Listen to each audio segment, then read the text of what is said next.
Sikandar, Kannappa, Indian 3 సినిమాలతో బిజీగా ఉన్న హీరోయిన్ కాజల్ అగర్వాల్ కొత్త cinema the India story shooting ప్రారంభమైంది. చేతన్ టీకే దర్శకత్వంలో తెరకెక్కుతున్న ఈ చిత్రంలో శ్రేయాస్ తల్పడే మరో లీడ్ రోల్ చేస్తున్నాడు. క్రిమి సంహారక మందుల స్కామ్ కథాంశంతో ఈ మూవీ నిర్మిస్తున్నారు. ఈ ఏడాది ఆగస్టు 15న ఈ చిత్రం విడుదల కానుంది. జేడి చక్రవర్తి, నరేష్ అగత్య, సీరత్ కపూర్ ప్రధాన పాత్రల్లో నటించిన యాక్షన్ థ్రిల్లర్ జాతస్య మరణం ధ్రువం సినిమా గ్లిమ్స్ రిలీజ్ చేశారు మేకర్స్. శ్రవణ్ జొన్నాడ డైరెక్షన్ లో వస్తున్న సురక్ష బ్యానర్ పై మల్కాపురం శివ నిర్మించారు. ఈ చిత్రంతో బాలీవుడ్ నటి ప్రీతి సింగానియా రీ ఎంట్రీ ఇస్తోంది. సోషల్ మీడియా ద్వారా తనను వేధిస్తున్నాడంటూ ఓ వ్యక్తిపై నటి నిధి అగర్వాల్ సైబర్ క్రైమ్ పోలీసులకు ఫిర్యాదు చేశారు. తనను చంపేస్తానని బెదిరిస్తూ అతడు కామెంట్లు పెడుతున్నాడని ఆమె ఫిర్యాదులో తెలిపారు. ఈ బెదిరింపుల వల్ల తాను మానసిక ఒత్తిడికి లోనవుతున్నానని, అతడిపై చర్యలు తీసుకోవాలని నిధి అగర్వాల్ పోలీసులను కోరారు. ప్రస్తుతం నిధి ప్రభాస్ తో కలిసి రాజాసాబ్, పవన్ కళ్యాణ్ హరిహర వీరమల్లు సినిమాలో నటిస్తోంది.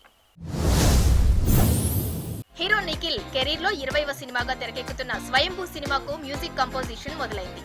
భరత్ కృష్ణమాచారి దర్శకత్వంలో వస్తున్న ఈ మూవీకి KGF fame music director Ravi Basrur సంగీతం ఇస్తున్నాడు.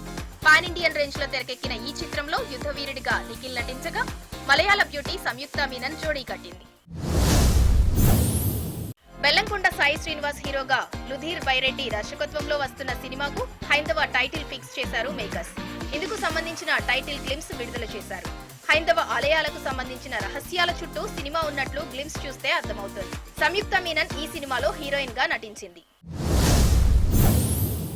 ఈ మధ్య విడుదలైన Kannada star Upendra cinema UI streaming హక్కులకు సంబంధించి వస్తున్న వార్తలపై క్లారిటీ ఇచ్చారు మేకర్స్. ఈ చిత్రం స్ట్రీమింగ్ హక్కుల్ని సన్ నెక్స్ట్ సొంతం చేసుకుంటున్నట్లు వస్తున్న వార్తల్లో నిజం లేదని స్పష్టం చేశారు. ఓటీటీ స్ట్రీమింగ్ కి సంబంధించి తామే అధికారిక ప్రకటన చేసే వరకు వేచి చూడాలని వారు కోరారు. భార్యతో విడాకుల తర్వాత కొంతకాలం సైలెంట్ గా ఉన్న మ్యూజిక్ డైరెక్టర్ ఏఆర్ రెహమాన్ కొత్త సినిమాతో రాబోతున్నాడు. ఆనంద్ ఎల్ రాయ్ దర్శకత్వంలో ధనుష్ హీరోగా తెరకెక్కుతున్న సినిమా తేరే ఇష్క్. ఈ సినిమాకి రెహమాన్ సంగీతం ఇవ్వబోతున్నట్లు అధికారికంగా ప్రకటించారు. ఆనంద్ ఎల్ రాయ్, ధనుష్, రెహమాన్ కాంబోలో ఇది 3వ సినిమా. చిన్న ఊళ్ళో సాగే రొమాంటిక్ డ్రామానే ఈ చిత్రం కథ.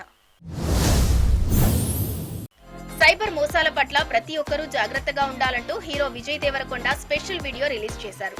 ఈ వీడియోలో విజయ్ తన స్నేహితుడిని సైబర్ నేరగాళ్లు ఎలా మోసం చేయబోయారో వివరించడంతో పాటు యూపీఐ పేమెంట్స్ చాలా సురక్షితమైనవని తెలిపాడు. కొన్నిసార్లు మోసగాళ్లు బ్యాంకు ఖాతాల్లో డబ్బు జమ అయినట్లు చూపిస్తూ నకిలీ మెసేజ్లు పంపిస్తారని అలర్ట్ గా ఉండాలని సూచించాడు విజయ్.